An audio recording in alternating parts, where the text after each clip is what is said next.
ડુંગરો અને વન્ય સંપદાથી ભરપૂર આ પ્રદેશની કુદરતી સુંદરતાના કારણે અહીં ફિલ્મ ઉદ્યોગ વિકસ્યો છે. બહુ જ પ્રખ્યાત લક્કી ફિલ્મ સ્ટુડિયો અહીં જ આવેલો છે.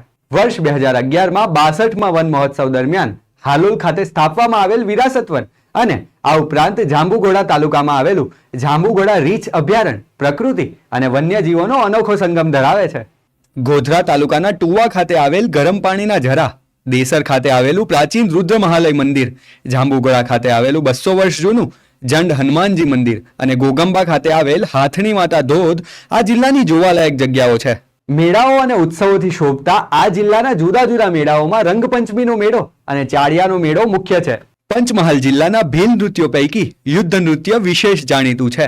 ગાંધીવાદી વિચારોથી પ્રભાવિત ઠક્કર બાપા એટલે અમૃતલાલ ઠક્કરે પંચમહાલ જિલ્લાને પોતાની કર્મભૂમિ બનાવી. સાહિત્ય ક્ષેત્રે બચુડો નામે જાણીતા જયંત પાઠકની જન્મભૂમિ પણ પંચમહાલ જિલ્લો છે. પર્વતો, વનો, વન્ય સંપદા, પ્રકૃતિ અને સંસ્કૃતિનો અનોખો સમન્વય ધરાવતો આ જિલ્લો ગુજરાતમાં પર્યટન ક્ષેત્રે અતિ મહત્વનો જિલ્લો સાબિત થયો છે.